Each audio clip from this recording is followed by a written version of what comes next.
Muito obrigado, viu, gente, pela presença. Agradeço demais o carinho, o apoio de vocês. Quem ainda não segue, por favor, siga o canal Somos Espiritismo aqui no Instagram, tá bom? Por gentileza.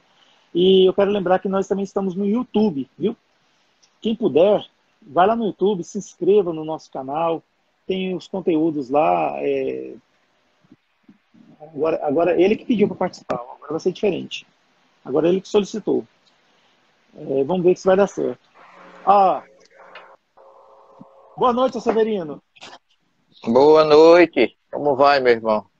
Tudo bem, graças a Deus. Eu quero te pedir desculpa pelo contratempo que aconteceu. Foi uma coisa relativa ao meu trabalho, coisa que eu não consegui controlar. Mas muito Não, obrigado por você assim. ter aparecido, viu? Eu tava tentando, você me deu um link, mas não me falou que era pelo Instagram. Eu achei que podia entrar pelo computador, aí também não funcionou. Mas Pois agora é. estamos aqui. O Tudo bem. importante é isso. A gente fez a arte Você e tá tá me tudo lá. ouvindo bem? Sim, estou ouvindo bem. E o senhor está me ouvindo bem? Tô, sem problema. Tá certo. Seu Severino, para a gente começar bem, o senhor se importa em fazer uma oração para a gente, de início? Sem problema, meu filho. Então Vamos, tá bom. vamos elevar os nossos pensamentos a Jesus, pedir a Ele a sua proteção, a sua luz, a sua assistência nessa noite para todos nós que estamos sintonizados.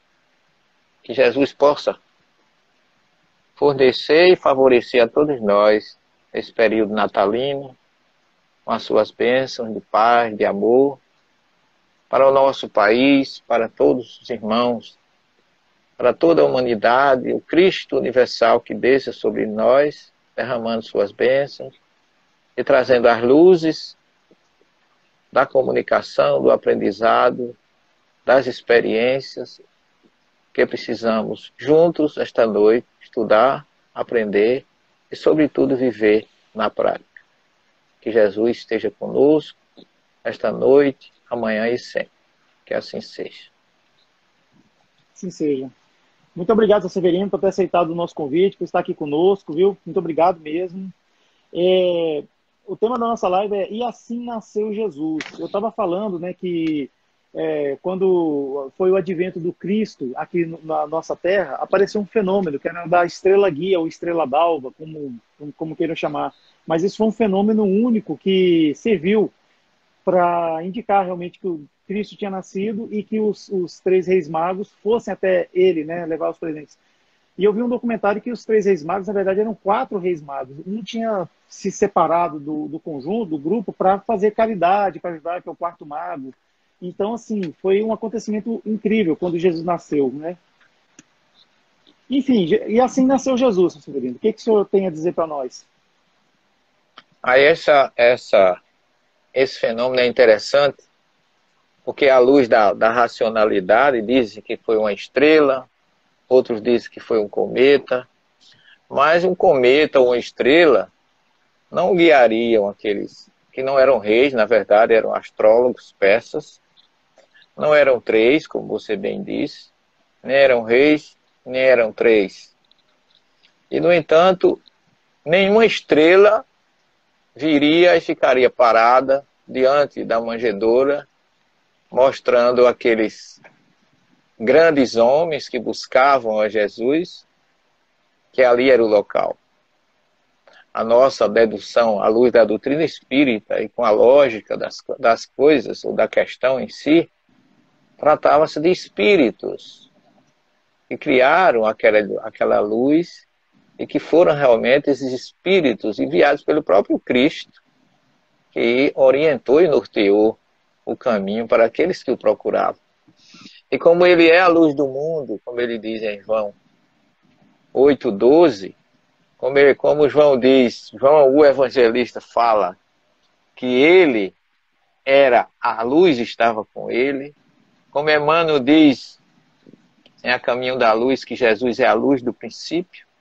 Então fica claro que aquela estrela que todos falam, na verdade, foram as luzes da indicação que os espíritos, os mensageiros do Cristo, utilizaram para indicar aqueles homens sintonizados na sua necessidade de encontrar um Redentor, um Salvador, e recebeu de presente essa indicação. é assim que nós vemos cientificamente, não tem como se pensar que uma estrela vem e para na frente de uma manjedoura. Na verdade, era a luz do próprio Cristo que estava ali, auxiliando e deixando indicado o local belíssimo, ali na cidade de Betlehem, uma cidade de Ruth, de Noemi, do próprio Davi, de Jacó, onde ele enterrou a sua querida, amada Raquel. Então é assim que nós encontramos uma explicação mais racional e mais lógica para esse fenômeno. Exatamente, é. Você Severino, eu lembro de ter lido aliás, acho que eu não li, eu devo ter visto em alguma palestra que o advento do Cristo aqui entre nós, neste mundo, teve toda uma preparação, né, no mundo espiritual, né?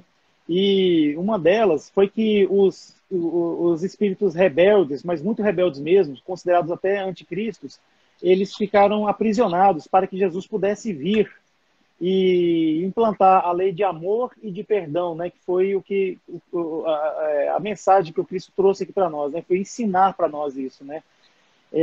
Eu até hoje não verifiquei a veracidade desses fatos, né. Então, assim, muitos desses anticristos que até surgiram depois de Jesus e antes, talvez eles iam reencarnar junto com Cristo, não reencarnaram. Então, assim, houve toda uma preparação para Jesus vir para o nosso mundo, né? Assim, né? Inclusive, o próprio Jesus, para ele se conseguir encarnar num corpo de carne, ele teve uma preparação que demorou muito tempo, né? Para ele poder ter condições do seu perispírito reencarnar, não é verdade? Na verdade, a descida de Jesus entre nós começa já com a promessa que está bem colocada no próprio Evangelho de João, no capítulo 17, versículo 5, quando Jesus agradece a Deus no seu último momento no Monte das Oliveiras, onde ele agradece a Deus que se sente honrado de ter cumprido a missão e diz: Pai, chegou a minha hora, honra teu filho com a honra que eu tinha quando eu me encontrava contigo antes da criação dos céus e da terra. Portanto, Jesus participou ativamente da própria criação do planeta e recebeu, como ele diz, com muita honra, vamos dizer assim, das determinações luminosas do próprio Deus, que ele iria administrar esse planeta. Por isso que ele é o nosso governador, ele é o supremo espírito da nossa Terra, do planeta azul, que ele ama tanto. E por isso que muitos chamam ele de Deus. Ele pode ser considerado o Deus do planeta Terra, mas não é o Deus absoluto, nem o Deus supremo, porque ele mesmo diz: eu vim para fazer a vontade do meu Pai. E do que você está falando aí na obra Francisco de Assis, do Espírito Miramês, João Nunes Maia, que é um capítulo que fala que muitos espíritos inferiores foram afastados para que Jesus descesse ao planeta Terra. E que esses espíritos foram aprisionados por mais de 1000 anos, como fala no capítulo 20 do livro do Apocalipse. E eles, no mundo inferior, formaram 4 reinos, que formou uma cruz de 4 pontas, e diz que um dos braços dessa cruz era Hitler. Daí porque a suástica tinha a forma de cruz. Exato. E que esses espíritos ficaram aprisionados por mais de 1000 anos. E a gente sabe que Jesus, para chegar e não sofrer, vamos dizer assim, interferência da sua descida entre nós, como você já bem colocou, que não foi tão fácil para ele realizar essa descida, ele teve que propriamente se auto-anular por amor a todos nós, para, como João disse, revestir de carne e habitar entre nós, como está lá no prólogo do Evangelho de João, é quem mais profundamente define isso. E Jesus tomou todas as providências. Primeiro, ele enviou todo o grupo da primeira revelação. Abraão, Isaac, Jacó, as civilizações pré-bíblicas, as civilizações de Göbekli Tepe, da Mesopotâmia, Assírios, Babilônios e Sumérios, depois os próprios egípcios, e por último, Abraão, que inicia o monoteísmo com a história do povo hebreu no capítulo 12 do Gênesis.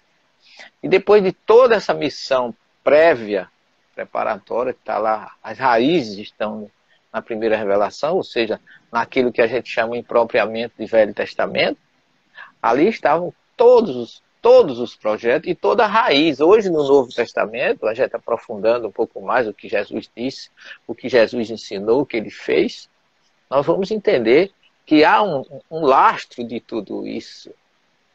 Até os 153 peixes que foi pescado lá no Mar da Galileia, quando Jesus retorna naquela pesca milagrosa, tem um significado na primeira revelação.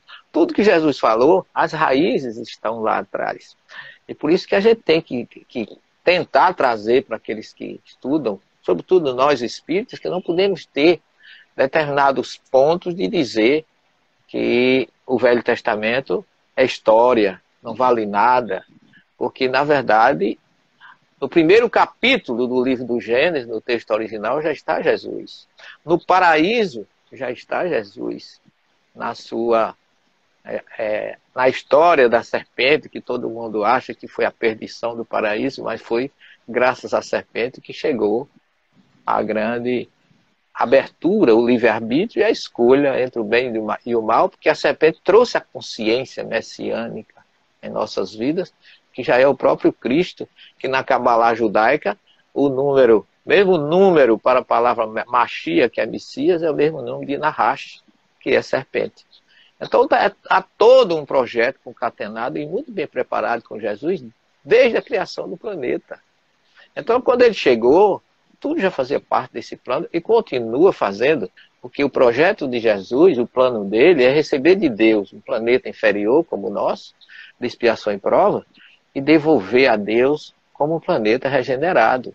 E nós já estamos vivendo a grande transição e Jesus vai conseguir isso, porque aqueles que não sintonizarem com a sua mensagem não poderão fazer parte dos mansos que herdarão a terra, como ele fala na sua promessa de retorno, como está lá no juízo final, em Mateus 25, 31 a 46, que denota o retorno dele não materialmente, mas em espírito, para receber todos aqueles que sintonizaram com a mensagem do seu evangelho e dizer: vinde benditos do meu Pai, vinde para o reino que está preparado para vós antes da criação do planeta. A gente não observa muitas vezes as palavras do evangelho, mas elas têm significado, cada uma das palavras, profundos significados. Quer dizer, o planeta foi sendo criado e esse juízo final, que não é o único juízo, Kardec diz na Gênesis que não podemos falar em juízo final, mas em juízos finais, porque cada planeta tem o seu ciclo, porque a própria serpente representa um ciclo de 6.000 anos, e o ano judaico desse ano é 5.781. Então está próximo essa época, que a serpente está lá dizendo que a serpente, a mulher esmagaria a cabeça. A mulher queimaria através do Messias, que é Jesus. E ela morderia o calcanhar. Cabeça e calcanhar significam um todo, uma era. Então, há muitas revelações que a gente não chega a tal, mas essa regeneração está preparado antes da criação do mundo, antes da criação do planeta Terra, porque é o que Jesus diz em Mateus 25, 31 a 46. Então, meu querido, o projeto é muito perfeito, é muito unido, é muito intrincado, é muito nobre, belo e iluminado. A gente pensa, vendo as coisas, que está tudo perdido, o mundo está perdido, não há mais jeito. Claro, os espíritos que já evoluíram aqui já foram embora para outros planetas. Aqui ficam aqueles que ainda têm expiações. Mas nem esses mais remitentes não permanecerão mais aqui. Porque Kardec disse que a Terra, planeta regenerado, lá no capítulo 18 da Gênesis, não haverá lugar para os espíritos renitentes, nem aqui materialmente encarnado, nem desencarnado.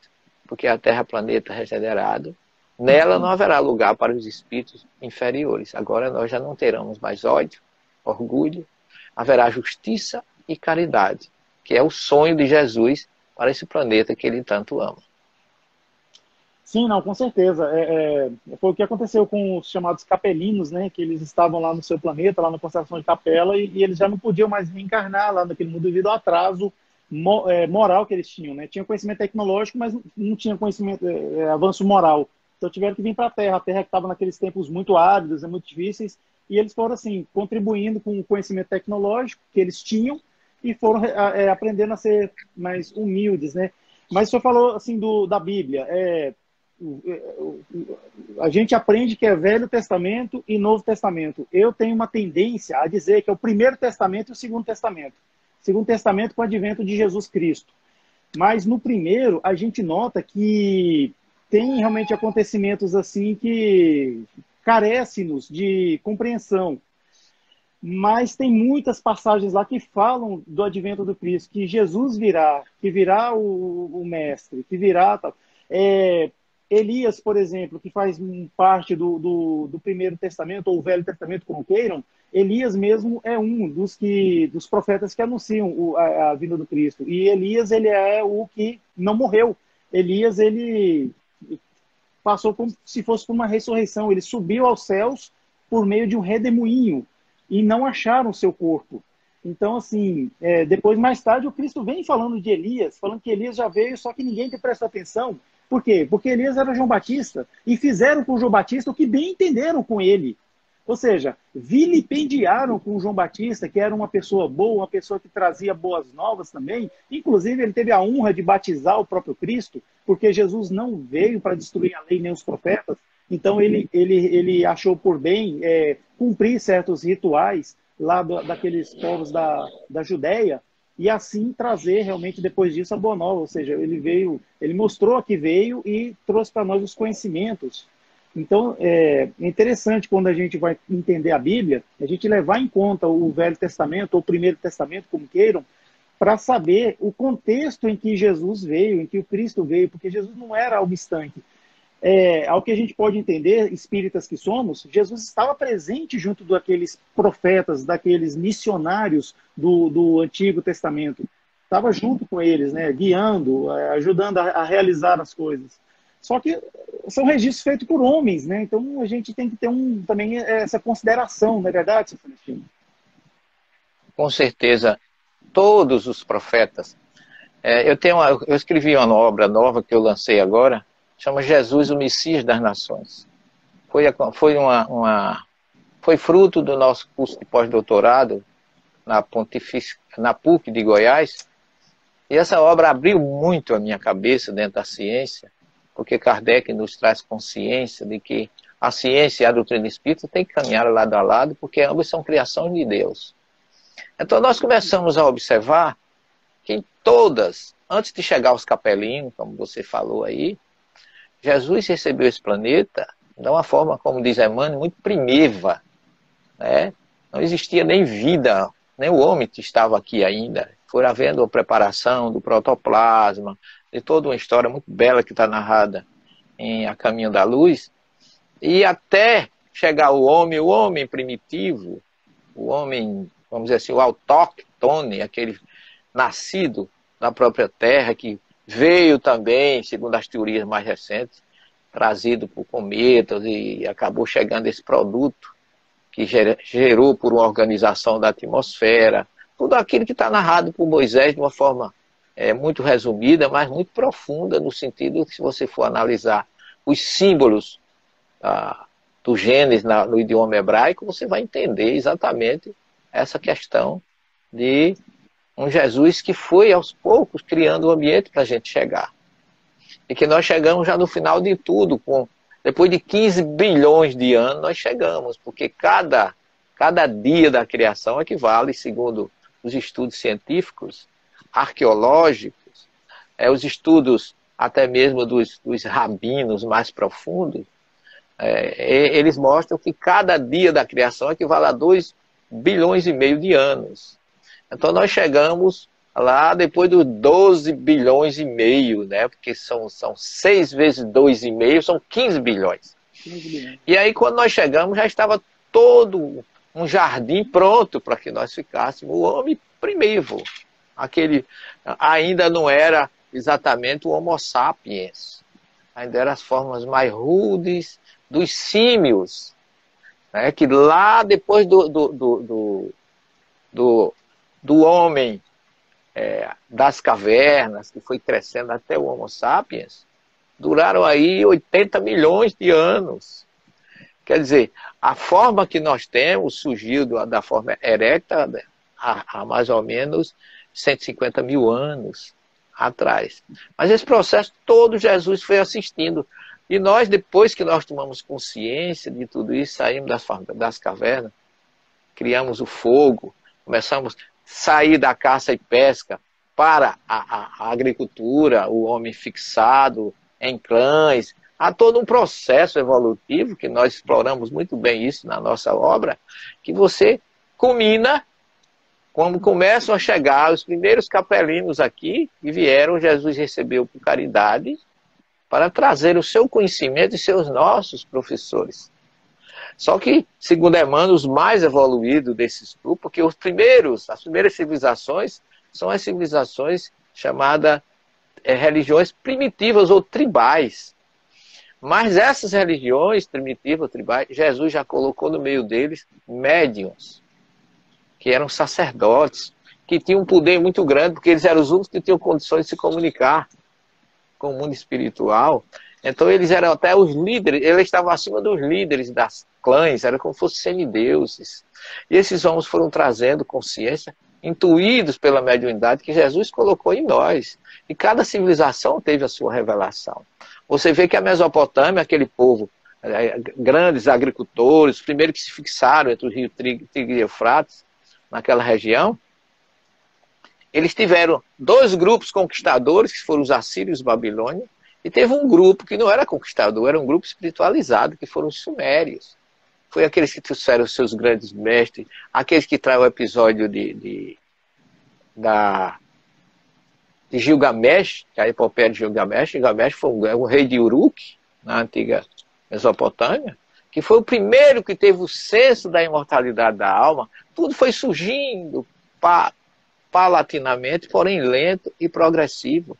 Dali passam para os egípcios, que já foram as civilizações mais, segundo Emmanuel, menos devedoras, mas a questão 780 do Livro dos Espíritos, ela diz que a evolução espiritual segue o conhecimento intelectual. E que não adianta você ter intelectualidade sem ter o senso moral. Que era o que acontecia com aquele povo. Eles tinham intelectualidade, mas não tinham senso moral. Então, mas mesmo assim eles nos deixaram, nos legaram a imortalidade da alma, a ressurreição, a reencarnação, como princípio que foi herdado pelos hebreus, que Jesus sabe fazer tudo muito bonitinho. Surge a civilização egípcia, e Jesus coloca em contato com eles quem? Abraão, José, Moisés. E o próprio Jesus esteve lá, mostrando que aquela civilização teve uma influência muito grande. O povo hebreu é intercalado com o povo egípcio. Eles passaram 430 anos escravos lá no Egito até a libertação do Êxodo. Então o projeto vem crescendo, meu irmão, naturalmente. E Jesus, quando ele diz que ficaria conosco até a consumação dos séculos, eu voltarei, mas não é eu voltarei fisicamente. Porque Jesus escolheu a questão que você colocou aí com relação a Elias. Elias há uma corrente que defende que Elias foi Jacó, o neto de Abraão, que depois vem como Moisés, depois vem como Elias. Todos ligados ao deserto, à água e ao fogo. Pode observar que esses homens, Jacó foi o primeiro grande médium onírico, o famoso sonho da escada de Jacó, neto de Abraão. Depois vem como Moisés, ligado a uma mediunidade já mais avançada, que já era a mediunidade de efeito físico, com a sarça ardente, com a pirografia dos 10 mandamentos, com pirogenia, com todo... Há quem brinque que diga que os 10 mandamentos escritos na pedra foi o primeiro tablete que a humanidade recebe diretamente do mundo espiritual. Então, de Moisés, vem Elias ligado também à questão do efeito físico, o fenômeno lá no Monte Carmelo, quando ele desafia o sacerdote de Baal. Mas Moisés não foi levado, ou ele como Elias, não foi levado aos céus com corpo e carne, não, porque Paulo de Tarso, Salomão e o próprio Moisés mostram que nós somos formados de 2 elementos, o corpo físico e o corpo espiritual. Nós somos criados, corpo físico do pó da terra, mas que a ele é adicionado o corpo espiritual. e que o corpo volta à terra, que o Deus e o espírito vai a Deus. Salomão teve até dúvida disso, mas lá no Eclesiastes, quando ele disse que vaidade das vaidades, o rico, o pobre, morre do mesmo jeito, o morto não tem consciência, ele fala isso nos primeiros capítulos do Eclesiastes. Mas quando chega no capítulo 12, Salomão não tem mais nenhuma dúvida. Ele fala até que quando romper o cordão de prata, o espírito irá à terra, e o corpo vai à terra, o espírito vai a Deus. Nem Salomão teve mais dúvida disso no final da sua vida. E o próprio Paulo, na sua carta aos Coríntios, capítulo 15, ele diz que carne e sangue, que é corpo físico, não herda o reino dos céus. Então, o fato de ninguém ter achado o corpo dele ali não significa que ele subiu, não. Senão, onde está o corpo dele que ele voltou como João Batista? Ele volta o mesmo espírito, agora no novo corpo. Senão, ele teria voltado no corpo antigo, se houvesse uma ressurreição física, como a maioria imagina. Então, mas esses homens foram escolhidos para a missão com o Cristo. E Jesus chega e confirma, dizendo em Mateus 11, 10 a 14, falando de João Batista, confirmando o que disse Malaquias 3, que eis que vos enviarei o profeta Elias, e como diz Isaías 43, a voz do que clama no deserto. Perguntaram a João Batista, tu és profeta? Ele disse não. Tu és o Elias? Ele disse não. E quem és tu? Eu sou a voz que clama no deserto. Ele não pôde negar aquilo que Isaías falara e Malaquias também. Então está provado a reencarnação, que é a volta do espírito em outro corpo, e pelo próprio Jesus, que ao dizer isso, disse, quem tiver ouvidos para ouvir, ouça. Ou seja, muita gente vê com os olhos, mas não enxerga, outros ouvem com os ouvidos, mas não entende. Então todo esse projeto, ele é muito, como eu já falei, bem concatenado, organizado, desde a primeira frase do Gênesis, que ela é completa. A primeira frase, Bereshit bara Elohim et hashamayim ve'et haaretz, que está escrito lá em hebraico, está dizendo, no princípio, quando criava Deus as águas e a terra. Houve um momento em que tudo isso foi criado. Só que ninguém sabe como, quando e com que. A partir daí é que Moisés tenta a trazer informações para nós riquíssimas, até o homem, no sexto dia da criação, assumindo a responsabilidade de cuidar, co-criar com Deus, que o nosso papel é co-criar. No princípio, Deus, muita gente traduz, Deus criou os céus e a terra, não. Ele começou a criar. O que Moisés diz lá é, no princípio, quando criava Deus as águas e a terra, que a primeira criação foi a água. É como se ele começasse a contar uma história, eu começasse a contar uma história para você. Mas no princípio, quando eu comecei a construir minha casa, a vizinha era assim, a outra era assim, mas Deus continua criando hoje por nosso intermédio, que a nossa obrigação é zelar pela vida, pela luz que representa cada criatura, cada ser criado por Deus. Perfeito, exatamente. Até porque Moisés, ele era um manancial de luz, assim, e ele... Como é que ele ia passar os conhecimentos dele para aquele povo semi-selvagem, né, como está registrado no Evangelho segundo o Espiritismo? Não são palavras minhas. É um povo semi-selvagem, um povo saído da escravidão lá do Egito, casa de servidão, né, como bem disse, né? E Moisés foi criado pelos faraós. Quem são os faraós hoje? A gente vê essas pirâmides, a esfinge e tantas múmias que até hoje a gente vê encontrado, toda essa técnica que eles tinham. Recentemente eu vi um documentário chamado Os Segredos de Saqqara, que foi uma câmara mortuária que eles estavam fazendo a escavação e achando lá as múmias. E era inclusive múmias de bichos, animais, gatos. Por quê? Porque eles acreditavam que os faraós, uma vez mumificados, eles poderiam voltar à carne, poderiam reencarnar. Só que havia uma confusão entre reencarnação e ressurreição, já vem dessa época. E o que é passado depois para os judeus também, que eles tinham essa coisa, né? Mas Moisés era um manancial de luz, assim, então ele foi criado por esses faraós. Então ele, para passar os seus conhecimentos para aquele povo muito ignorante e semi-selvagem, como eu falei lá atrás, ele tinha que ter um meio de contar isso. Então daí vem essas anedotas, essas histórias, né? Sabemos que ele falou que Deus criou o mundo em 6 dias e descansou no 7º. Aí a gente olha a ciência, o que a ciência fala? A ciência fala para nós de 6 eras geológicas em que a Terra passou e foi se transformando. E a gente está agora estabilidade, entre aspas, né? Porque o que existe é a impermanência, né? Então a gente está passando por esse momento de estabilidade, por enquanto. Pode deixar aberto, por favor. Aí está deixando... E assim a gente vê que tem uma consonância com esses ensinamentos de Moisés lá atrás, muito antes de Cristo. Então, assim, e quando Jesus veio, ele não veio para destruir isso, ele veio para dar complemento, e foi o que ele fez. Né? É verdade. Há uma informação de que quando Moisés recebeu a Torá no Sinai, ele recebeu também a Cabalá, que é uma ciência mística judaica, que fala desse lado espiritual das questões, mostrando que quando Moisés recebeu os 10 mandamentos, quando ele diz assim, guarda o dia de sábado, ele deu mais algumas informações de como guardar esse dia de sábado, mas não está lá. Ele sacrifica a tua ovelha, a tua novilha, como eu te ensinei. Como foi que ele ensinou se não está escrito em canto nenhum que ele tenha ensinado como fazer isso? Por isso que surgiu entre os judeus uma obra chamada a Guemará, ou Talmud, que é a forma da interpretação oral daquilo que Moisés recebeu escrito. Por isso que Jesus diz lá no Sermão do Monte, ouviste o que foi dito pelos antigos. Não matarás, eu, porém, vos digo. Havia uma interpretação do que significava não matar.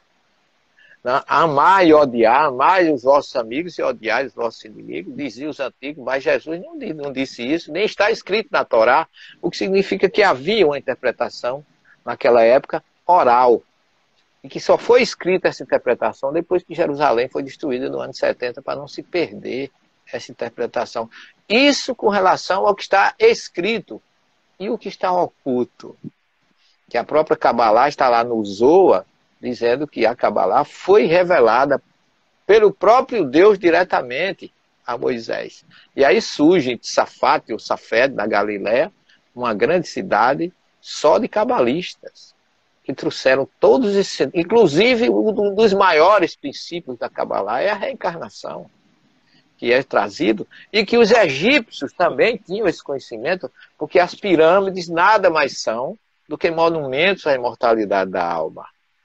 São grandes monumentos a de que a vida continua. Então eles defenderam, ou trouxeram certeza daquilo que os mesopotâmios falavam, que as pessoas não morrem. Foi o que Gilgamesh foi procurar com Nafistim, seu mestre, uma forma de ser imortal. Porque assim como Adão e Eva não sabiam, que Deus diz assim, se comer do fruto morrerá, eles não sabiam o que era a morte. Os mesopotâmios, os primeiros não sabiam, não conheciam. Quando Gilgamesh viu um amigo dele, Akidu, morrer numa luta, ele ficou apavorado. Porque ele achava que o homem era imortal. Então ele foi procurar a imortalidade. Tudo isso são ensinamentos do Cristo, são intuições que Jesus foi colocando em cada um de nós. E os egípcios deixaram isso com muita patente. Inclusive, o monoteísmo surgiu no Egito.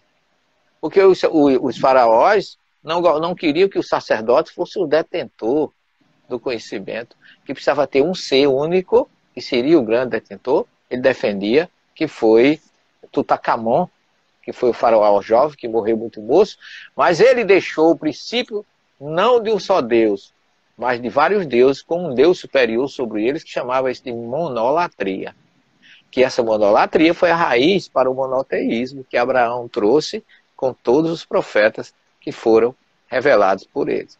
Então está realmente em tudo na história da primeira revelação. Que depois dos sumérios, que foi quem trouxeram a escrita cuneiforme, os que trouxeram revelações escritas foi a Torá de Moisés. Foi aí que começou um registro material daquilo que todo mundo conhecia como história, de ouvir dizer, porque não tinha nada absolutamente escrito. Mas você observa que esse projeto de Jesus, ele é muito perfeito. E ele tem uma ascendência, uma lei, progresso lento, progressivo, porém sempre, como Jesus diz no Sermão do Monte, para frente e para o alto, em busca da luz maior que é Deus. Exatamente. Severino, eu queria registrar aqui a participação dos nossos amigos, né, que estão conosco aqui, e principalmente do nosso companheiro Eugênio Maia, que é da cidade de Catolé do Rocha, aí da Paraíba. Ele está te perguntando aqui o seguinte, ó, eu sei que foge um pouquinho do nosso tema, mas vamos, essa pergunta é interessante. Professor Severino, o decálogo é o primeiro registro de pneumatografia ou de psicografia? É pneumatografia ou psicografia? Na sua Nenhum opinião, dos professor? dois. Nenhum dos dois. Segundo a Torá, é pirografia, que é Pirografia. escrita da pedra. O fogo é piro, é fogo. Fogo, é. Lito é pedra. Então seria pirolitografia, escrita com fogo na pedra.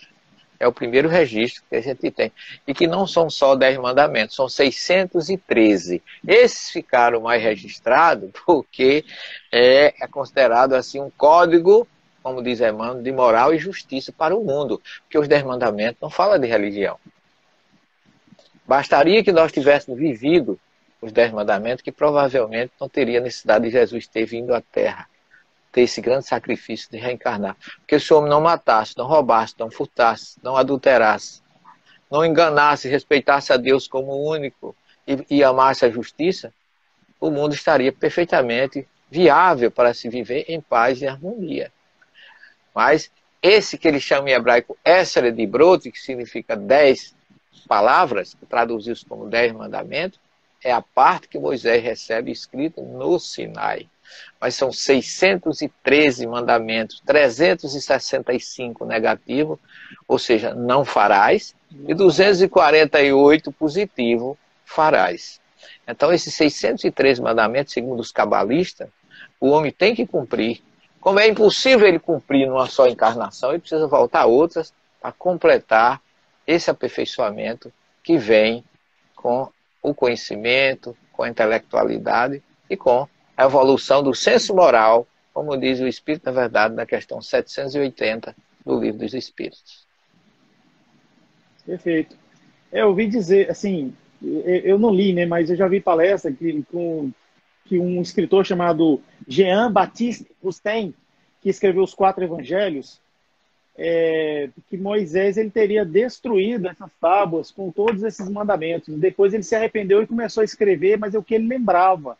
Por isso que veio só 10, e sendo que a maioria deles é com negativas. Assim, será que é isso que aconteceu? Em parte, sim. Mas quando você começa a ver os 10 mandamentos, ou Esser de Brot, que Jesus respeita, que Jesus disse que não veio destruir a Torá, nem os profetas, e quando o moço rico pergunta a ele o que ele tem que fazer para ganhar a vida eterna, Jesus disse: não matarás, não roubarás, não levantarás falso testemunho, ama o teu próximo como a ti mesmo. Então, Jesus utilizou como regra para aquele moço rico os 10 mandamentos, ou seja, a primeira revelação, porque não existia a segunda. Então, o que Jesus pregou foi a primeira. É o que Kardec mostra no Evangelho segundo o Espiritismo, começando com não vim destruir a lei, que é o primeiro capítulo do Evangelho segundo o Espiritismo. Mas o primeiro mandamento, ou seja, a primeira mitzvah, que em hebraico chama mitzvah, que é ordem, lembra-te que fosse escravo na casa do Egito. Eu sou Anohi, em hebraico, não é nenhuma palavra, é uma palavra egípcia, não é uma palavra hebraica. Em hebraico é Ani, mas o hebraico, o egípcio fala Anohi. Eu sou o Deus de Abraão, de Isaac e de Jacó, que tirei da casa da servidão do Egito.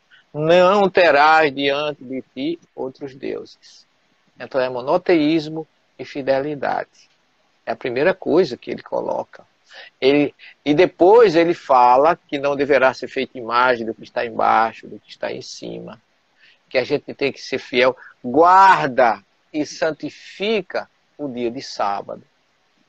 Então, tem outras informações que são realmente importantes. Agora a gente sabe que, como Moisés ficou 40 dias e 40 noites lá em cima no Monte Sinai, onde nós já estivemos lá, ele foi dado como se tivesse sido perdido pelo povo, ele não volta mais.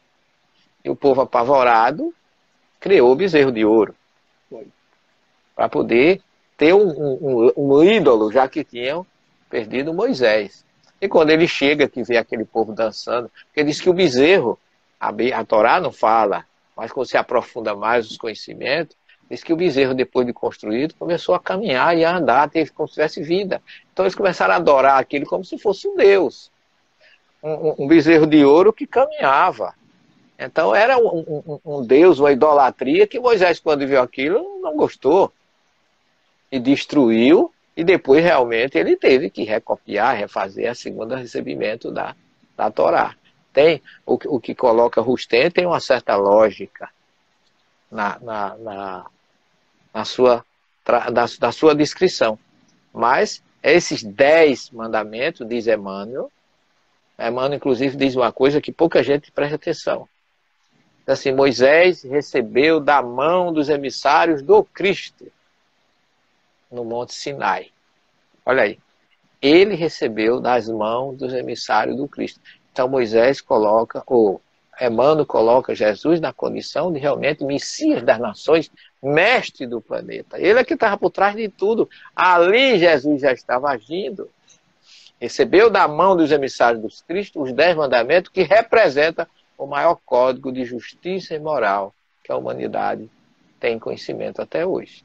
Então é preciso que a gente procure ver, e muitos espíritas, infelizmente, dizem que o Velho Testamento é só história, e eu defendo o que Kardec defendeu, o Espírito da Verdade defendeu, porque o Espírito da Verdade manda ler os Salmos e o Eclesiastes. O Espírito da Verdade, na questão 59, diz que a Bíblia não contém erro, a interpretação de Kardec, que é outro fiel respeitador. Kardec diz que a Bíblia não contém erro. Nós nos equivocamos ao interpretá-la.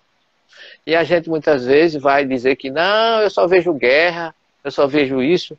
Na verdade, a gente tem que separar o que é divino do que é material. Tem que saber separar o joio do trigo.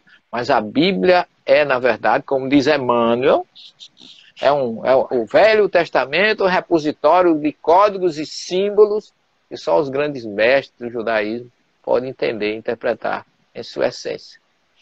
E Maimônides, um grande sábio do século XII, ele diz que a Bíblia é um poço de água cristalinas, doces e frias, mas que nem todo mundo sabe a cuia e a corda para ir lá e tirar essa água e desfrutar dela.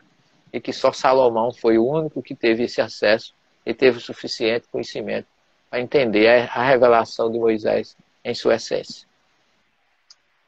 Exatamente. O problema da Bíblia não é a Bíblia, né? Somos nós, homens, né, que colocamos as nossas paixões, né, e a nosso pouco entendimento, nossa vaidade, para que ela sirva para que vire o que a gente vê hoje aí, né? Instrumento de dominação e tudo mais, né? Mas, assim, voltando um pouco ao nosso tema sobre Jesus, Jesus nasceu, claro, ele fez todo o ciclo natural, né? Foi uma criança, né? Foi se desenvolvendo, aprendeu uma profissão. Sabemos que que a profissão dele, ele era carpinteiro, assim como seu pai, o homem que o criou, né? Então, assim, mas Jesus, ele, desde muito cedo, ele pregava também no Sinédrio, né, seu Celestino? Já ouvi relatos de que doutores do Sinédrio foram vistos conversando com ele num sábado, que era quando o Sinédrio funcionava para as pregações de religião, era o sábado, Jesus ensinou no Sinédrio. É verdade isso aí, não é? Deixa eu falar uma coisa nesse sentido. A gente só entende Jesus se a gente conhecer judaísmo. Tá certo? A gente teve eu acho que o povo do Ocidente teve uma grande dificuldade de entender a mensagem de Jesus, porque ela foi obstaculada. Infelizmente, foi obstaculada pela Igreja Católica Apostólica Romana. Não tenho nada contra meus amigos, meus companheiros católicos, mas aqueles que são conscientes até pedem perdão à humanidade pelas muitas coisas que a Igreja fez. Mas quando Paulo de Tarso vai a Roma, que era um desejo dele, como ele coloca na sua carta aos Romanos, quando ele escreve lá em Coríntios, ele tinha um objetivo dele, era cristianizar os romanos. E Paulo vai a Roma, Paulo deixa um testemunho, é preso, é morto. Só que a mensagem de Paulo foi adulterada depois, no começo do quarto século, e a gente esperava que Roma ia se cristianizar, mas o cristianismo é que se romanizou. E criou-se Igreja Católica Apostólica Romana. Em vez de ser Igreja Católica, que é universal, né? Católica Apostólica Cristã. E a partir daí tudo foi desvirtuado.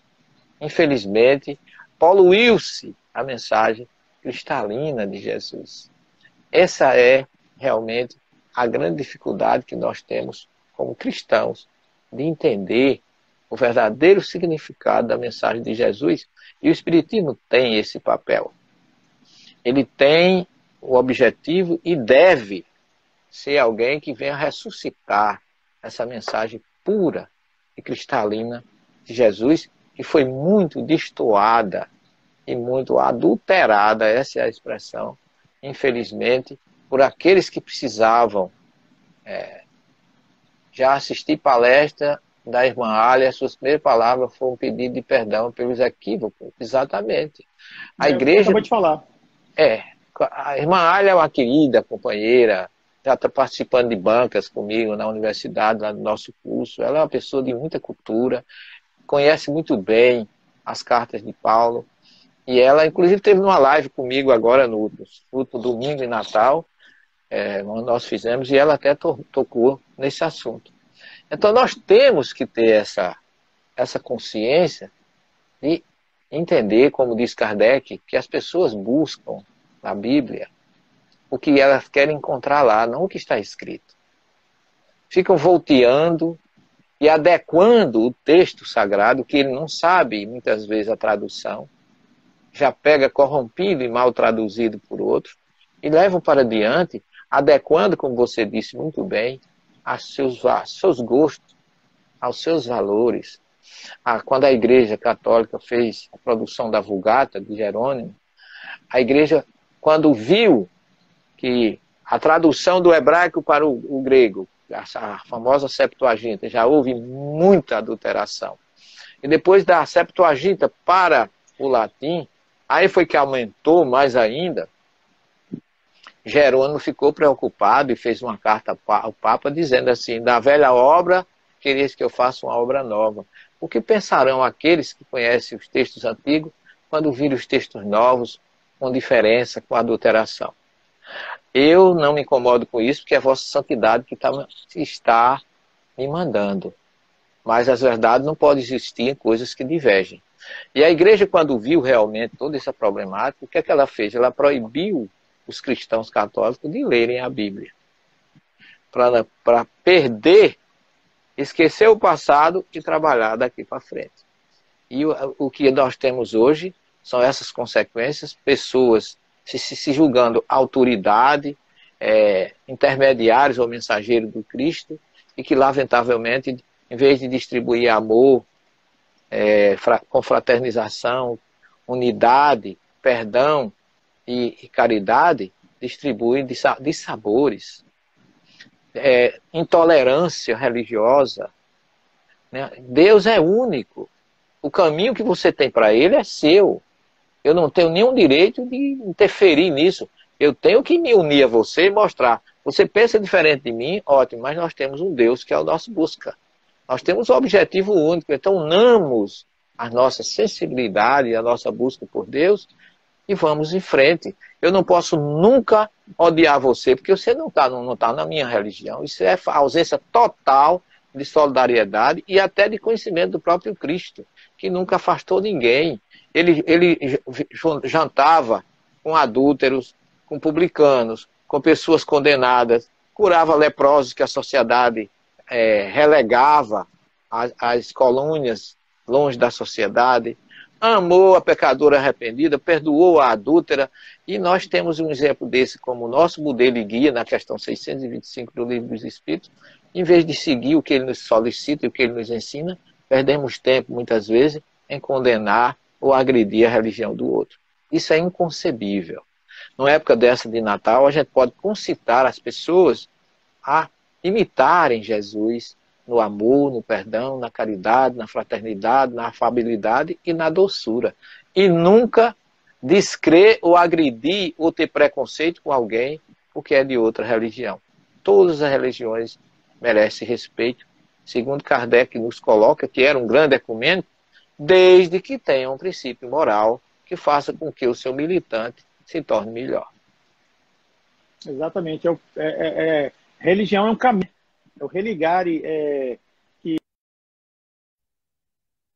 que nós precisamos ter, né, com a divindade. Seu Celestino, tem um conjunto de amigos aqui que alguns deles me pediram para fazer uma pergunta para o senhor. Foi em relação a Jesus Cristo, Consolador prometido, e o Espírito de verdade. No caso, assim, fala que o Espiritismo é o Consolador prometido. Jesus fala que enviou o Consolador prometido. O Espírito de verdade, ele é o Consolador prometido? E se ele é o Consolador prometido, o que seria o Espiritismo? Esses três, assim, eles têm uma certa confusão, né? Na verdade, o Espiritismo é o Consolador prometido. O Espiritismo foi trazido pelo Espírito da Verdade.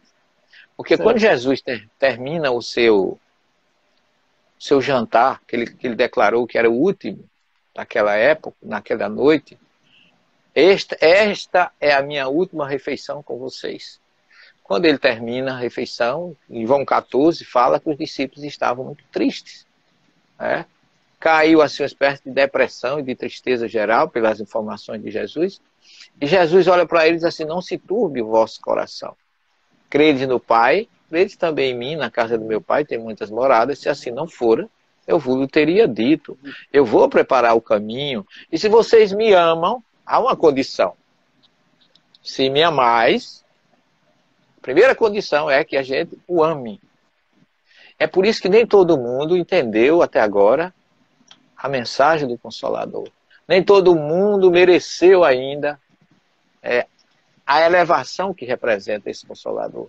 Porque só os que amam o Cristo podem ter o acesso direto a esse Consolador. Se me amais e guardais os meus mandamentos, eu vou ao Pai e rogarei a Ele que vos envie um outro Consolador.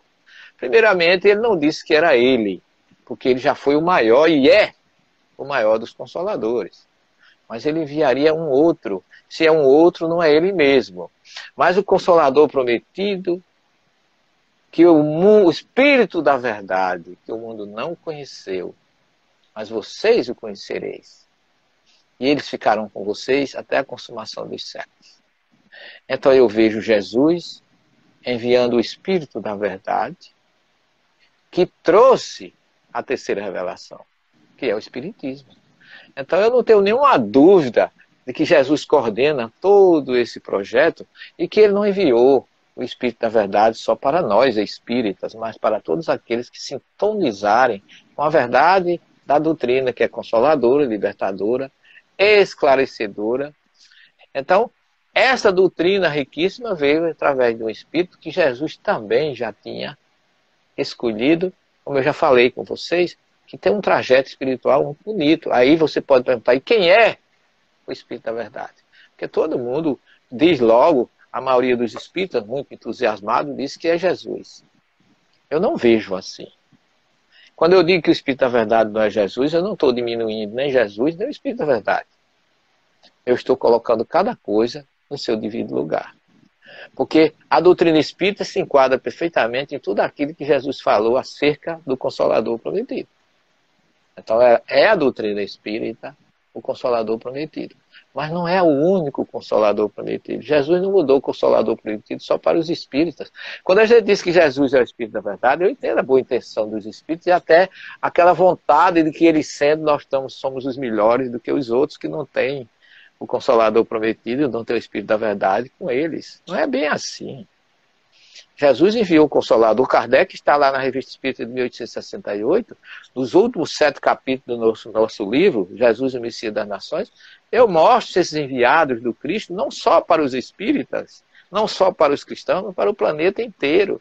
Jesus enviou o Consolador prometido para os árabes, para os budistas, para os hinduístas, para todas as classes de nações do planeta, porque ele não disse eu vim para os cristãos, ele não criou religião.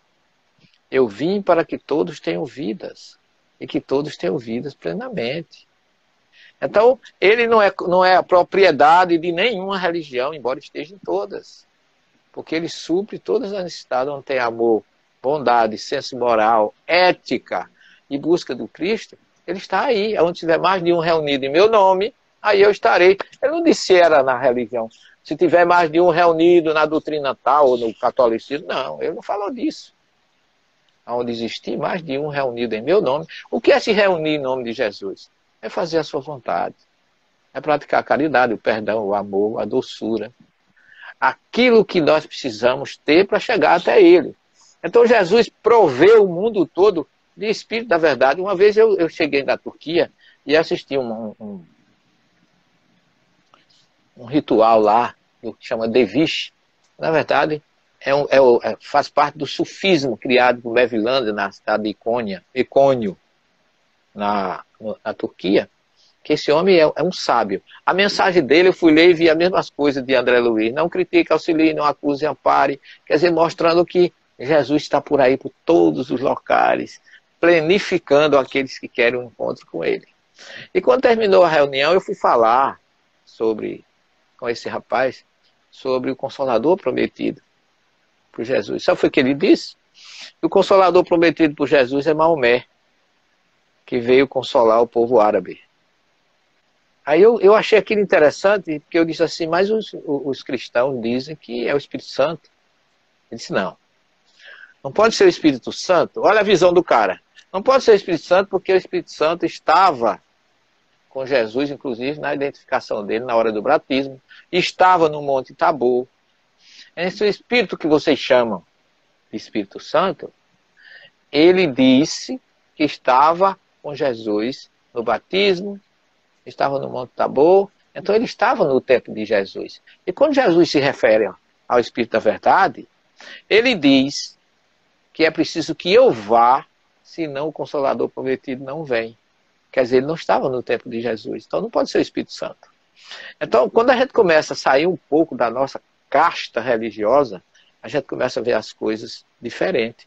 Eu, pelo menos, na academia, eu vejo tudo isso com muito respeito, porque a academia é onde está a ciência. E a ciência, ela não aceita a fé como resposta para as coisas divinas. Não aceita dogma. Ciência é ciência. E por isso que Kardec disse que ciência e espiritismo tem que caminhar lado a lado. Porque uma complementa a outra. Porque a fé sem ciência é fanatismo. A ciência sem a religião e sem a fé é ateísmo. As duas precisam se completar, como diz Kardec, como diz o próprio Einstein, que a religião sem ciência é manca. E a ciência sem religião é cega. Então, nesse contexto, a gente começa a observar que Jesus é muito maior do que a gente pode imaginar. E nós não podemos trancá-lo dentro da nossa religião como se ele fosse um ser de posse da nossa religião, só porque nós a amamos e acreditamos nela. Aí você pode até dizer, você não é espírita? Sou, e com muita razão, e não como é que diz? Não nego nem escondo isso em canto nenhum. Agora, o espiritismo é a melhor doutrina para mim, não é obrigado a ser para o outro que não aceita, que não entende.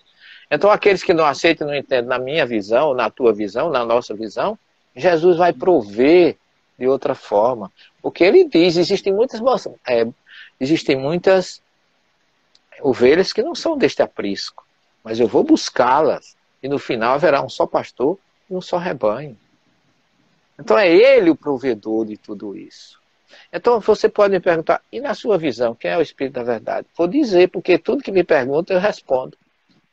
Analise com racionalidade que Jesus mandou Jacó para iniciar a mediunidade onírica, um sonho, a famosa escada, que diz que há uma comunicação entre o mundo material e o mundo espiritual. Depois esse homem vem com Moisés, repleto de mediunidade de efeito físico, de liderança, de justiça, implantou naquele povo rude e grosseirão. Só Moisés teve a condição de fazer o que ele fez, trazer 40 anos um grupo de rebelde, que ele precisava usar da força, porque o povo não entendia, por favor, com licença, me ame, não. Era olho por olho, dedo por dentro, era lei forte, de vingança. Não ia entender outra linguagem, a não ser do apedrejamento ou de outro tipo de providência para poder ser respeitado. Depois vem como Elias, Como Elias, ele defendeu o quê? O monoteísmo, desafiando o sacerdote de Baal. Mas um acontecimento muito mais forte no cristianismo. É a transfiguração no Monte Tabor. Ali está o grande recado do Cristo para todos nós. Quem aparece? Moisés, Elias e Jesus. Primeira, segunda e terceira revelação. Os não espíritas, olha que coisa interessante. Desde o criador do protestantismo, Martinho Lutero, Orígenes, os patrísticos, pais da igreja, todos os formadores da teologia da Igreja Católica, o Logos grego, todos esses defensores, Irineu, Pantaeno, Orígenes, Agostinho, todos esses grandes pais da igreja falam que Elias, junto de Jesus, representava os profetas. É interessante. Quem são os profetas? Foram os grandes médios da antiguidade. Esses profetas representaram Abraão, todos que nós conhecemos, Isaías, Jeremias, Miqueias. Eu não vou aqui numerar, que são 24, muita gente. No entanto, Elias está no meio. Elias não é classificado entre os profetas, mas é tido como um dos maiores. É tanto que ele teve a missão de vir como João Batista para preparar o caminho do Cristo. E Jesus disse que ele era mais que um profeta, porque era um mensageiro de Deus, falando de João Batista, a quem ele confiou muito. Só que depois da transfiguração, quando desce o Monte Tabor, os discípulos dizem, mestre, por que os escribas dizem que Elias tem que vir primeiro? Então, todo mundo sabia que Elias ia voltar. Jesus disse, Elias, a resposta dele ninguém explica pela teologia moderna, ninguém explica, meu caro Hélio, porque ele diz assim, Elias há de vir para restaurar todas as coisas. Ora, Elias veio como desafiador do profeta de Baal com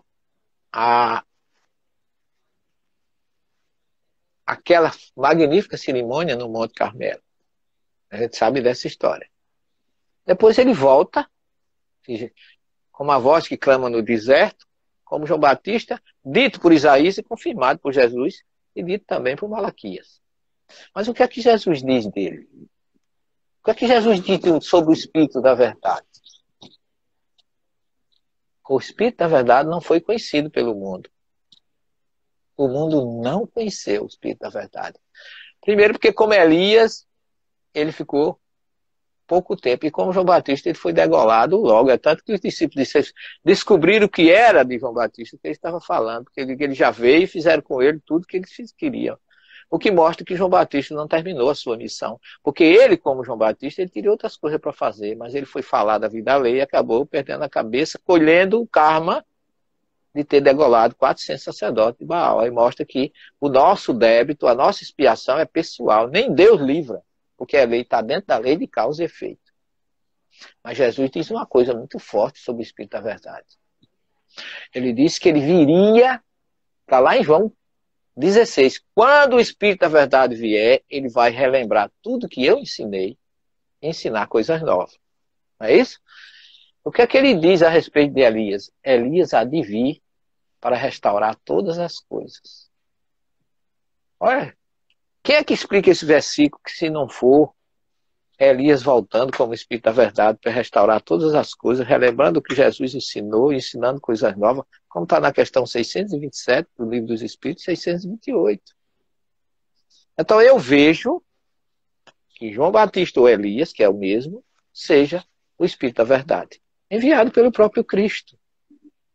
Isso não diminui a maravilha que é a nossa doutrina, pelo contrário, põe as coisas no seu devido lugar. Porque na hora que eu defender que Jesus é o Espírito da Verdade, eu estou querendo, na academia vão sorrir na sua cara. Que nós estamos querendo ser fanáticos. Que é melhor que Jesus seja nosso. Ele, como Espírito da Verdade, resolveu todo o nosso problema e o nosso egoísmo de ser o maior e ser o melhor. Precisamos ser humildes até nesses momentos e ser como Kardec nos ensinou racionais. Porque uma coisa Kardec não disse que era o Espírito da Verdade. Há muita gente que estuda nos bastidores, papapá, mas o que ele diz é assim, como Jesus prometeu que enviaria um outro Consolador, é porque não era ele mesmo. Kardec diz isso na obra A Gênese. Kardec nunca disse. Agora, há muitos amigos, companheiros, defensores, eu respeito. São estudiosos, são pesquisadores. Não vou discutir com isso, porque não vai mudar nada. Esse tipo de coisa não muda nada. Agora, eu gosto de usar a lógica, a razão e o bom senso, como Kardec nos orientou na Gênese. Ok? Exatamente. Exatamente. Isso é bem uma atitude kardeciana mesmo. O bom senso, a lógica, o estudo. E se bater de frente com a ciência, prefiram a ciência. Ele deixou claro isso aí. São palavras de Kardec. Eu sou espírita há 42 anos. Sim. Nunca fui fanático, nem serei. Eu sou um espírita que segue a ciência. Eu não vou nunca atrás, porque Kardec nos orientou, não vamos atrás do maravilhoso e do sobrenatural, porque não existe. Por isso que ele explicou tão bem os milagres e as predições de Jesus. Ele dá um show na Gênese, onde ele é um grande teólogo, um grande exegeta ou intérprete da obra do Cristo. Ele nunca se titulou teólogo, mas Kardec é um grande teólogo. Qualquer um que vê a racionalidade das interpretações, que ele deixou a Gênese como legado, que realmente é onde ele se realizou como pesquisador. Porque na Gênese não tem mensagem de espíritos. Não tem revelação de espíritos. É Kardec se revelando cientificamente como um cientista, um pesquisador e um homem lúcido. O bom senso encarnado, como dizem que ele foi colocado no seu discurso lá quando ele foi viajar para o mundo espiritual. Gabriel Delany fez o discurso e disse isso. Exatamente. Seu Celestino, eu estou notando aqui que já tem 60 minutos da sua participação na nossa live, né? Então eu imagino assim, que para não ficar muito cansativo, a gente já possa caminhar para o final. E para isso eu gostaria de pedir para o senhor me dizer o seguinte: e assim nasceu Jesus, né? Jesus fez todo o trabalho, aquela coisa. Qual é o momento assim que o senhor acha culminante da participação do Cristo aqui no nosso mundo que fez nós sermos o que somos hoje? Se fosse para separar tudo, colocar assim, qual o momento crucial, culminante de Jesus na sua passagem por esse mundo? Eu acho que o momento culminante de Jesus foi a sua última oração no Monte das Oliveiras. Porque ali ele prestou contas a Jesus da missão recebida como governador do planeta Terra. João diz que o Verbo se revestiu de carne e habitou entre nós, e nós vimos a sua glória, cheio de graça e de verdades. João resume ele como luz do mundo, Verbo divino, sal da terra. E Jesus, a chegada dele foi emocionante nas lições que ela traz. A manjedoura é o grande exemplo da simplicidade ou da grande lição que Jesus deixa para nós, porque ele é rei. O meu querido Raul Teixeira, que eu tenho muito carinho, ele disse que Jesus é um rei solar. E é mesmo. Ele está acima de qualificações. Ele é o maior espírito, modelo e guia. Às vezes outros irmãos acham que a gente não gosta de Jesus porque não vê Jesus como Deus. Mas eu não tenho nenhum trauma de dizer que Jesus é o Deus do planeta Terra. Como ele disse, a casa do meu pai tem muitas moradas, ele é o Deus dessa região aqui. Tudo bem, se assim for e quiserem, sem nenhum problema. Mas ele chegou deixando para nós os grandes exemplos. De que ele disse declaradamente, meu reino não é deste mundo. Ele não veio para, como ele lá no deserto, em cima da grande Jericó, quando ele vê todos os reinos do mundo ali em microcosmo, que em Jericó tem deserto, rio, oásis, montanha, mar, que tem Mar Morto, tem as montanhas onde Moisés foi enterrado, o Monte Nebo, tem o Monte da Reflexão, onde ele está lá em cima, tem o rio Jordão, tem o deserto da Judéia. Quer dizer, tudo que tem no planeta Terra, você avista lá de cima. Então ele olhou e disse assim, olha, eu podia ser, se eu quisesse, eu podia ser dono de tudo isso. Mas esse pensamento não pode passar na minha cabeça, porque eu vim para fazer a vontade de meu pai, porque meu reino não é desse mundo, não me interessa. Os violentos tomaram conta do reino, mas eu vim para servir, não para ser servido. Ele disse isso para os discípulos. Então ele deixou para nós o grande testemunho de nascer numa manjedoura. Não ter uma pedra onde recostar a cabeça e ter como leito de morte uma cruz. Então são exemplos de desprendimento, de que nada que nós temos é nosso. O que é nosso é o que nós somos. Daqui a gente só leva aquilo que a gente constrói no senso elevado moral, como nos aconselha a questão 780 do Livro dos Espíritos. Da vida fisicamente, eu sou dentista, eu gosto de brincar quando eu digo assim, uma das maiores preocupações quando você viaja para um profissional é levar uma pasta e uma escova de dente. Mas nem isso a gente leva para o mundo espiritual. Nem isso. Porque o que a gente vai para lá, nossa bagagem tem que ser outra. Jesus deixou bem dito, meu reino não é desse mundo. Então deixou para nós a lição do desprendimento, que o grande não é aquele que é poderoso, mas aquele que é amoroso. O grande não é aquele que impõe, é aquele que expõe. Então, diante dessas conexões que você vai fazendo, da humildade desse homem, de se revelar primeiro a pastores de ovelha, que não tinha nenhum significado e nenhuma importância, mas ele fez uma conexão que ele também é o bom pastor. Então ele saudou primeiro aqueles homens naquela região belíssima, no vale ali de Belém, onde você vê ainda hoje, tem pastores ali. Então Jesus é esse ser exemplo para nós. De incluir em todos os momentos da sua vida. Ele fechou quando ele diz assim, pai, chegou a minha hora. Honra teu filho com a honra que eu tinha quando eu me encontrava contigo, antes da criação dos céus e da terra. Eu não estou aqui para pedir por mim. Eu venho pedir por eles. Porque a grande preocupação de Jesus não era com ele, era conosco. Então, no momento desse, que ele nos concita a permanecer em casa, permaneçamos em casa. Ouçamos a ciência e aproveitamos para refletir que o lugar melhor para você crescer e aprender é no seu lar. A família é o grande porto seguro da nossa encarnação. E no momento desse, quanto mais a gente se confraternizar com os entes queridos, aqueles que estão conosco, como Kardec diz, a família espiritual que está na carne conosco, que é o pai, a mãe, o sobrinho, o cunhado, o tio. Se você ainda não aprendeu a amá-lo incondicionalmente, comece a ouvir as recomendações do Cristo. Os meus discípulos serão reconhecidos por muitos se amarem. É o que eu transporto, porque a mente, Jesus fala, a boca fala do que está cheio o coração. Nós somos frutos das nossas emanações mentais. Então não tem momento melhor do que esse, onde nós estamos vivendo um Natal universal. Não é um Natal de cristão, não. Ninguém observou esse ano a Páscoa não foi de cristãos. Foi do planeta inteiro. Todo mundo estava em casa. E agora o Natal, a recomendação do Cristo é essa. Pode ser que muita gente, como ele disse no tempo de Noé, estariam indiferentes, se dando a compra, venda, casamento, não iria atender o chamado. Existe aí muita gente indiferente. Mas nós não podemos. Cristãos, sintonizados com ele, no Brasil, no planeta inteiro, estão convidados para ficar em casa nesse Natal. O chamado está sendo muito doloroso, porque as pessoas não estão ouvindo. Quando no momento que a gente sintonizar com o chamado do Cristo, isso vai passar.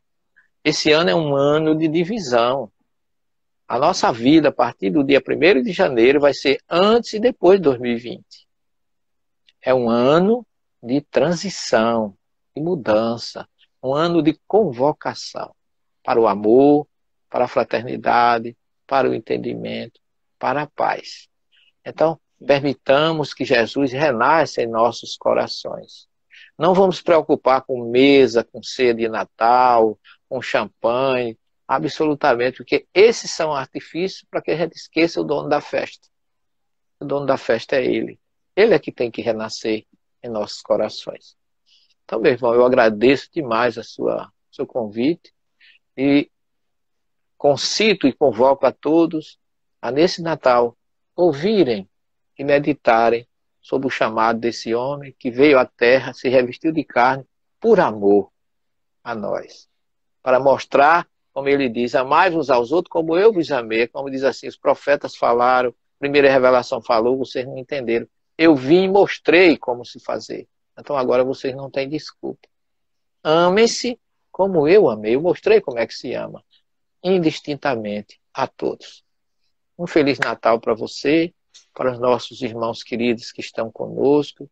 Tem pessoas aí, eu vi até a querida irmã Márcia de São Paulo, gente da nossa Casa Espírita aqui de João Pessoa, Bom Samaritano, Gleice, a Fátima, nossa secretária da nossa casa, Fátima Malaquias, o nosso querido irmão Teotônio, Júnior Teotônio, de tudo da nossa casa, Rejane e tantos mais queridos que nos fazem cada vez mais a gente não perder a oportunidade de levar Jesus para as pessoas, que é realmente o que está precisando é Ele, em nossas mentes, nos nossos corações e, sobretudo, nas nossas atitudes.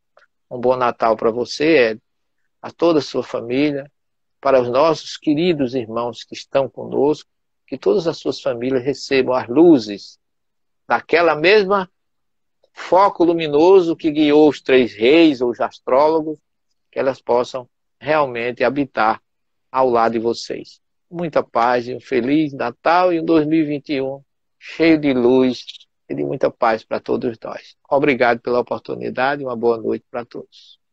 Seu Celestino, o que falar depois dessas palavras maravilhosas que o senhor nos diz, nos brindou aqui, né? Estou sem palavras assim. Queria só também agradecer por o senhor confiar no nosso trabalho, estar aqui conosco, doando o seu tempo e, assim, e dando esse show de conhecimentos, assim, né? Realmente nós sorvemos numa fonte, assim, que é quase que é única, né, assim, no mundo, que é o senhor, né? Muito obrigado mesmo. Eu queria dar aqui alguns recados, quando acabar essa live, nossa, vai começar uma live de 2 grandes amigos nossos, que é a Betânia, que é da cidade de Cajazeiras, aí da Paraíba, junto com o Eugênio, que é de Catolé do Rocha, que é o perfil SectuHCR. Então, é uma live que eles vão fazer. Também eu gostaria de pedir para todos os nossos amigos aí, que quem não segue ainda, seguir o perfil, né, Celestino Bíblia, que é o perfil no Instagram do nosso querido Celestino Severino. E também, se puder, seguir o nosso Somos_Espiritismo, que é o canal que eu faço parte, né? Que está tanto no Instagram também como no YouTube. Pedir para que as pessoas possam ir lá se inscrever. Celestino, muito obrigado. Que as luzes recaiam sobre ti imensamente, tá? Agora eu vou pedir só um momentinho para a gente fazer uma prece para encerrar Ok, meu irmão. a nossa live, tá bom? Então eu vou Ok. convidar todos que se sentirem à vontade, se sentirem confortáveis, fechar os olhos, mas não no sentido de ritual, mas no sentido de concentração, no sentido de nós nos prostrarmos diante desse Pai de amor, de justiça, que deu a nós a vida e as condições de sua manutenção. Agradecer a Jesus, esse nosso irmão querido, que esteve aqui conosco em carne e osso, passou por tudo que passou, deixou todos os ensinamentos e que esses ensinamentos até hoje reverberam entre nós. E assim nós vivemos sempre no seu encalço, tentando aprender mais. Agradecidos também somos pela presença da equipe espiritual dos nossos amigos do mundo maior, nos ajudando, nos intuindo, nos envolvendo com seu amor e seus fluidos para que nós pudéssemos realizar essa live, apesar dos entraves, dos desencontros e dos imprevistos que aconteceram. Muito obrigado, que assim seja. Seu Celestino, Feliz Natal para o senhor, boas Obrigado, festas meu para a filho. sua família também, tá bom? E que Deus continue te abençoando para que o senhor possa levar luz para todos nós. Muito obrigado, viu? Obrigado a você. Obrigado, Júnior. Boa noite. Nós estamos terças-feiras, nós temos realmente live todas as noites, que você às vezes nos honra com a sua presença. Muita paz a todos vocês. Um Feliz Natal mais uma vez. Jesus conosco sempre. Fique com Sempre. ele. Tchau.